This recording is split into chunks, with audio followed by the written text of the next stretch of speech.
Welcome to the Healthcare Provider Happy Hour. This is a safe space where we invite healthcare providers to unapologetically be themselves after the working day. My name is Jennifer George, and each week I will connect you with guests and stories that will help transform your stress to success and fulfillment. Are you with me? Grab your drink of choice and let's chat.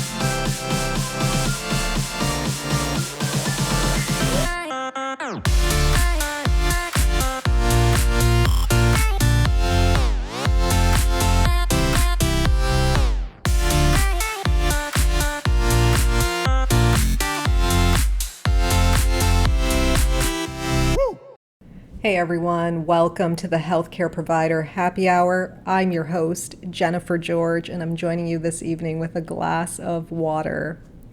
What if I told you that in working in a toxic work environment, that there are some positives to it, that it could make you a more resilient, a more fulfilled practitioner as you journey on in your career? What if I told you that? Would you believe me?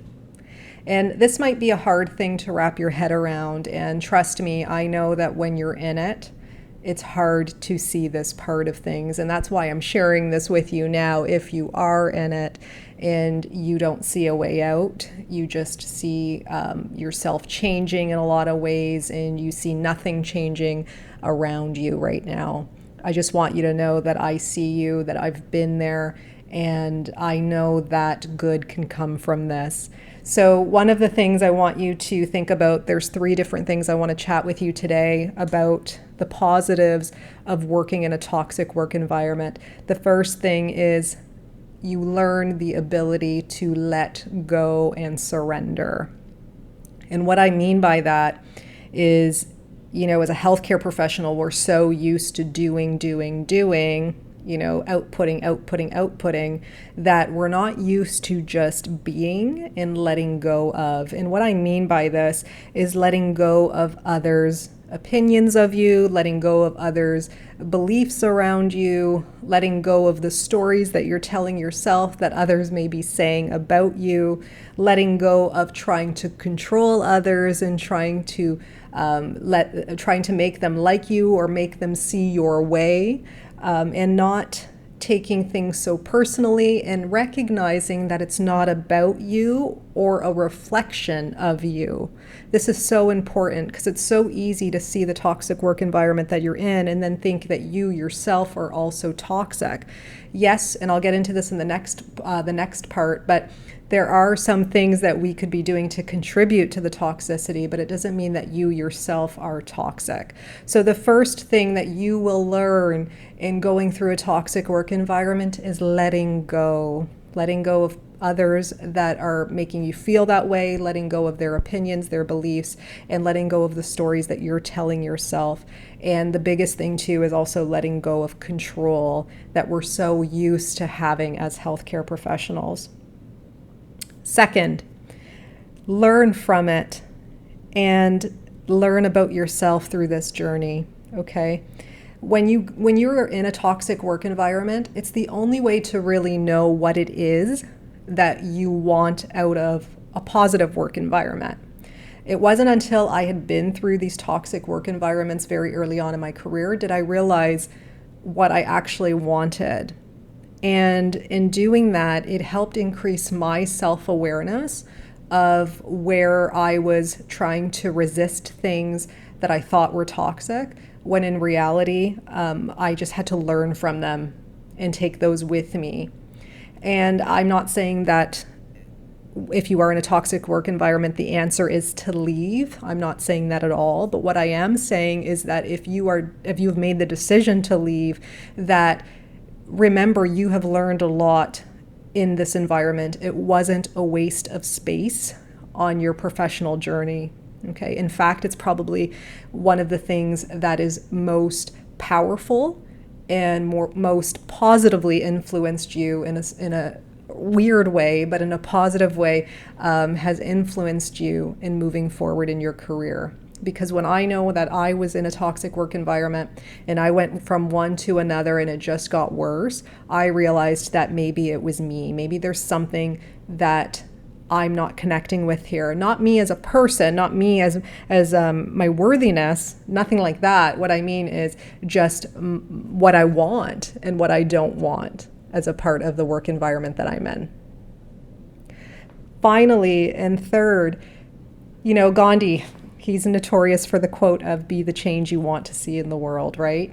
And I can't help but feel that when working in a toxic work environment, if you've been able to let go of others and control in others' opinions, if you've been able to become more self-aware through that process of yourself, what you want, what you don't want, and who you want to be, you'll then start to lead by this example. So regardless of what others think, regardless of what you think they may think, you are still going to lead by the example in which you want to see a positive work environment happen. So that could be, you just complimenting your coworkers. So let's say you work in a toxic environment and nobody's really recognizing others. Maybe that's you just breaking the mold and saying, hey, I saw what you did today with your patient. I thought, the way in which you helped them and interacted with them was brilliant. And I just wanted to say, way to go. And I saw you.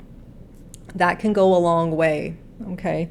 And also, you don't be the person that waits for permission to be that change, right? Just start embodying it where you're at, wherever you can.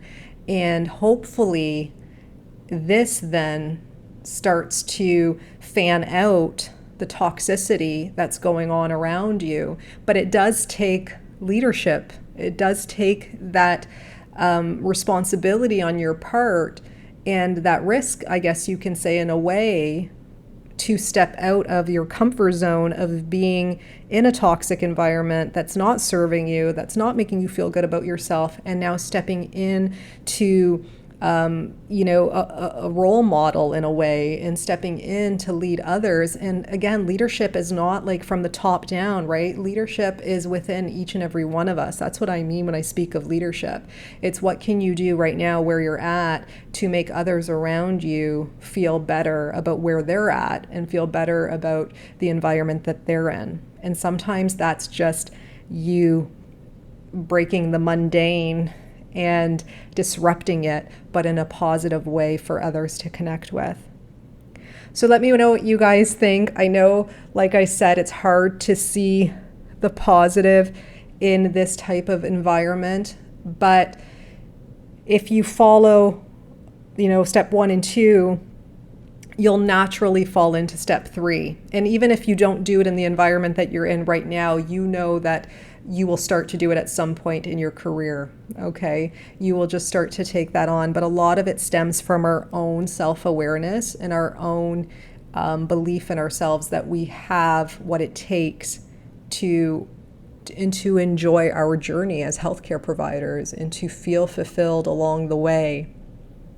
So if you guys like this podcast, please take a screenshot, tag me. My Instagram handle is at bestobsessed_with_Jen. If you are struggling right now in a toxic work environment and you don't see a way out, okay, and I don't mean literally an exit plan, I mean just a way out of the environment while still being there or seeing other options, please reach out to me on Instagram, DM me. You might be a good fit for my one-to-one private coaching on how to tame this type of overwhelm that is surrounding you and blocking you from aligning your career with your passion and purpose. Okay, so until we chat next time, guys, I hope you stay well, stay safe, and stay happy. So if you guys like this podcast, please subscribe and leave an honest review. Your feedback means everything to me. Your reviews are what moves this podcast forward, and I always appreciate receiving them. If you want to get a hold of me directly, reach out to me on social media. My handles are in the show notes, and you can always subscribe to my weekly newsletters at jennifergeorge.co so that we can stay connected. So until next time, thank you guys so much again for your ongoing support.